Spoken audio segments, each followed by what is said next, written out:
Hello everyone, welcome back to my channel Suna's Life and Vlog. Suna's Vlogৰ আন এটা video' লৈ আপোনালোকক পুনৰবাৰ স্বাগতম জনাইছো। আশা কৰিছো আপোনালোক সকলো ভালে আছে, ময়ো ভালে আছো। আৰু আজি মই লৈ আহিছো আপোনালোকৰ কাৰণে এটা DIY যোনটো আপোনালোকে চুলিত ব্যৱহাৰ কৰিব পাৰিব। আৰু এটো মই ইউজ কৰি থাকো সপ্তাহৰ মূৰত বা কেতিয়াবা মাহেকৰ মূৰত যেতিয়া সময় নিমিলে। আৰু এই DIY টো বনাবৰ কাৰণে আমাক প্ৰথমতে লাগিব এলোভেৰা।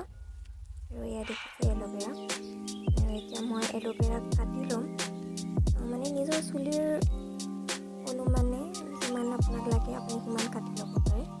প্ৰথমতে কাটি ল'লোঁ আৰু কাটি লোৱাৰ পিছত মনত ৰাখিব তাৰ এটা বিজল টাইপৰ বস্তু এটা ওলায়, সেইটো অকণমান গৈ ল'বলৈ দিব, নহ'লে খজুৱাব।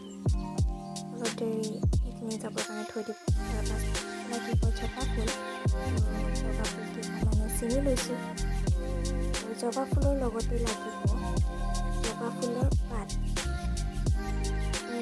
নিদিলেও হয়, কিন্তু মই দি দিওঁ মানে জবা ফুলৰ পাত কেইখিলামানো তাৰ লগতে।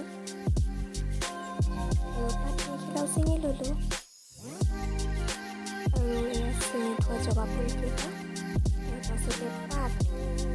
আৰু আমাৰ যিহেতুকে আগতে আমলখি থোৱা আছিলে, গেলাই থোৱা আছিলে, তাৰে ৰস অকণমান লৈছোঁ।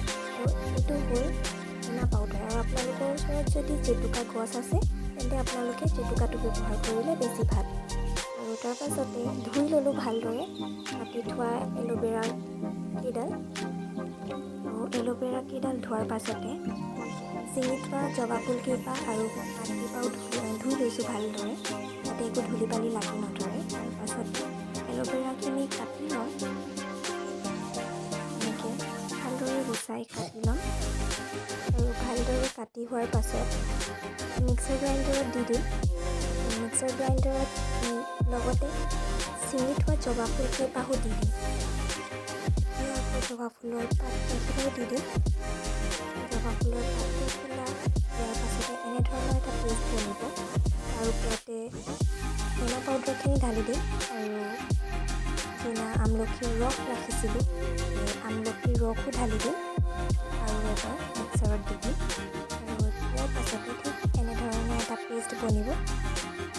আৰু এয়া ৰেডি হৈ গ'ল পেষ্ট। আপোনালোকে যদি এই পেষ্টটো ডাইৰেক্টলি লগাওঁ বুলি ভাবে লগাব পাৰে, কিন্তু মই প্ৰিফাৰ কৰোঁ অভাৰনাইট ৰাখি দিয়াটো। ৰাতি ৰাখি দিব লাগে আৰু নেক্সট দিনাখনি লগালে বেছি ভাল হয় বুলি মই ভাবোঁ।